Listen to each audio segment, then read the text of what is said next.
3 अप्रैल 1979 की रात है। रावलपिंडी जेल है।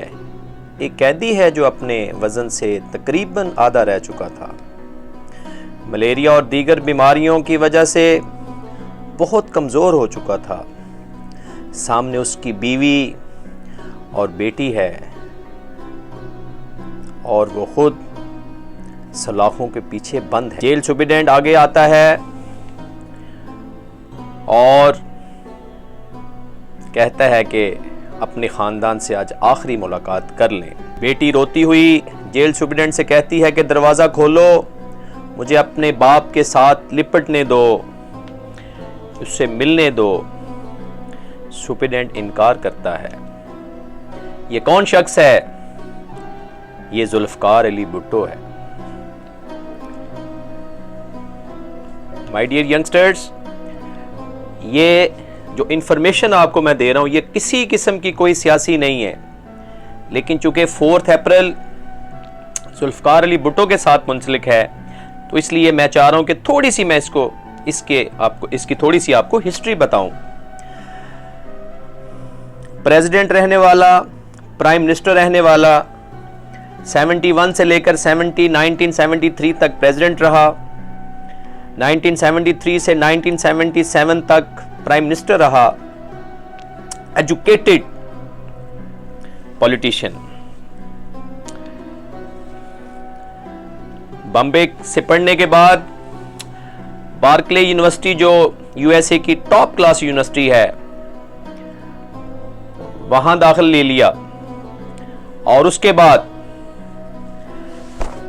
क्राइस्ट चर्च ऑक्सफोर्ड में दाखिला लिया। वहां से लॉ किया, LLB किया, LLM किया और उसके बाद उसने फैसला किया कि चूंकि कायदे आज़म मोहम्मद अली जिन्ना ने भी लंदन से बार एट लॉ किया था और वो फिर लंदन चले गए। सबसे ज्यादा पढ़े लिखे हुक्मरान गुजरे हैं। एक सहाफी ने एक दफा सवाल किया, अंग्रेज सहाफी ने, कि आप वडेरे हैं, अमीर हैं, लैंडलॉर्ड हैं, आपके ज़हन में कैसे ख्याल आया गरीब गुरबा का, गरीबों का कैसे ख्याल आया?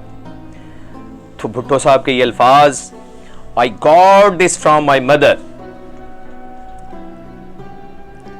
क्योंकि भुट्टो साहब की वालदा आम फैमिली से बिलोंग करती थी, वालिद सिंधी वडेरे थे। थोड़ी सी इनकी शादी के मुतल्लिक बात बताऊं कि नुसरत भुट्टो साहिबा ईरानी थी और उस वक़्त सिकंदर मिर्ज़ा प्रेसिडेंट थे। सिकंदर मिर्ज़ा की बीवी भी ईरानी थी, खानम नहीद मिर्ज़ा, वो आपस में बड़ी अच्छी फ्रेंड्स थी। तो इस तरीके से भुट्टो की नुसरत भुट्टो के साथ मुलाकात हुई और बाद में शादी हो गई।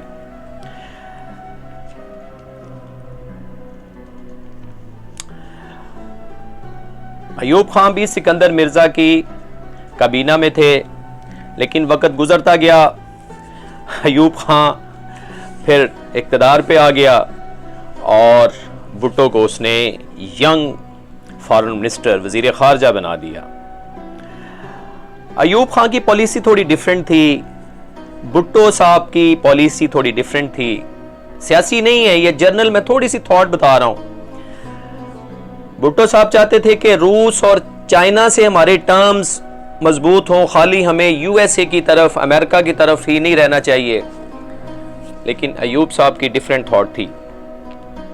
बहरहाल ये डिस्प्यूट बढ़ते बढ़ते फिर एक स्टेज ऐसी आ गई कि भुट्टो ने अयूब की काबीना से इस्तीफा दे दिया और 30 नवंबर 1967 को लाहौर में डॉक्टर मुबश्शिर हसन के घर पाकिस्तान पीपल्स पार्टी का आगाज हुआ। पार्टी की तश्कील हुई, लाहौर से शुरू हुई।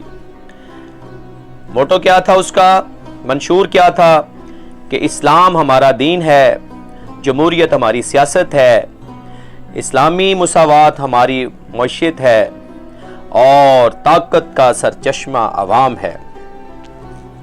फिर 1970 को फ्री एंड फेयर इलेक्शन हुए। सब लोग इस पे मानते हैं कि 1970 के जो इलेक्शन है उसकी मिसाल आज भी दी जाती है। तो my dear youngsters, people party का नारा था रोटी कपड़ा और मकान, और भुट्टो साहब की जो टॉप क्लास जो उसकी कंट्रीब्यूशन है इस मुल्क के लिए वो है पाकिस्तान एटॉमिक एनर्जी कमीशन और स्पेशली न्यूक्लियर पावर।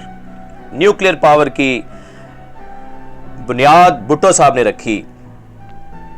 और मजदूर जो आज लेबर के जो लॉज हैं, जो आज हमारे मजदूर भाई वर्कर भाई इंजॉय कर रहे हैं फैक्ट्रीज में, पहले कोई हालात नहीं थे, ये भुट्टो साहब को सलूट है। तो आज का दिन चूंकि 4 अप्रैल भुट्टो साहब की बरसी है और आज के दिन भुट्टो साहब को फांसी दी गई।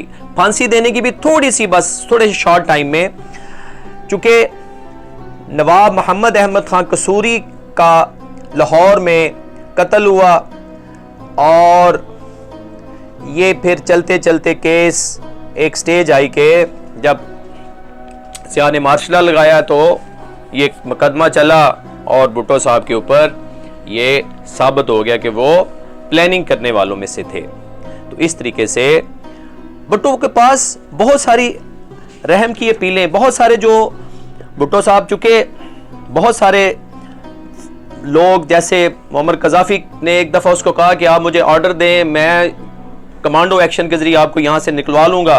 भुट्टो साहब ने इनकार किया।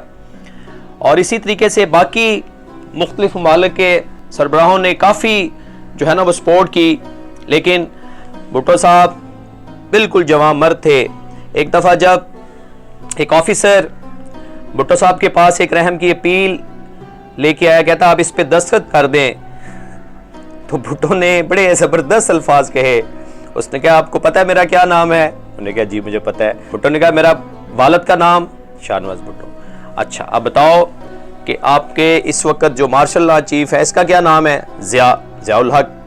तो उन्होंने कहा है कि इसके वालिद का नाम उसको नहीं आता था। तो कहता है बस मैं शाहनवाज भुट्टो का बेटा हूं, मैं किसी रहम की अपील पे दस्तखत नहीं करूंगा।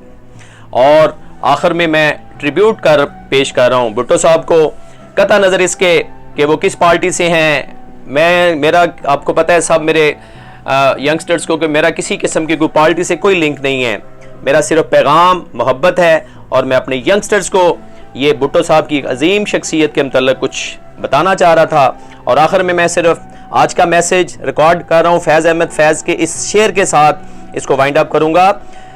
फैज़ अहमद फैज़ कहते हैं कि जिस दस से कोई मक्तल में गया वो शान सलामत रहती है, जिस दज से कोई मक्तल में गया वो शान सलामत रहती है। ये जान तो आनी जानी है, ये जान तो आनी जानी है, इस जान की कोई बात नहीं।